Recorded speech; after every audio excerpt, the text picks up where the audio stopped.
ஈரோடு அருகே சட்டவிரோதமாக ரேஷன் அரிசி கடத்த முயன்ற 5 பேரை ஈரோடு குடிமைப் பொருள் வழங்கல் குற்றப்புலனாய்வு போலீசார் கைது செய்தனர். வாவிக்கடை பகுதியில் செயல்படும் அரிசி அரவை ஆலையில் நடத்திய சோதனையில் அங்கிருந்து 40 டன் ரேஷன் அரிசி பறிமுதல் செய்யப்பட்டது. பொதுமக்களுக்கு வழங்கப்படும் ரேஷன் அரிசியை வீடு வீடாக சென்று வாங்கி வந்து அதனை பால் பொருட்களை ஏற்றிச் செல்லும் வாகனத்தில் மூட்டை மூட்டையாக ஏற்றிக்கொண்டு வெளி மாநிலங்களுக்கு கடத்தியது விசாரணையில் தெரியவந்தது. இந்த வழக்கில் தலைமறைவாக உள்ள நெல் அரவை உரிமையாளரை போலீசார் தேடி வருகின்றனர். ஊட்டியில் நடைபெற்ற பல்கலைக்கழக துணைவேந்தர்கள் மாநாட்டை குடியரசு துணைத் தலைவர் ஜெகதீப் தங்கர் துவக்கி வைத்தார். முன்னதாக ஊட்டிக்கு வந்த அவரை தமிழக ஆளுநர் RN ரவி மற்றும் நீலகிரி மாவட்ட ஆட்சியர் லட்சுமி பவ்யா வரவேற்றனர்.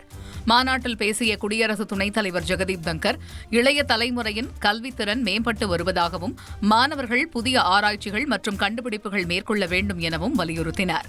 மேலும் தமிழ்நாட்டின் கல்வித்துறை மேம்பட்டு வருவதாகவும் தெரிவித்தார். செய்திகளை உடனுக்குடன் தெரிந்து கொள்ள உடனே சப்ஸ்கிரைப் பண்ணுங்க.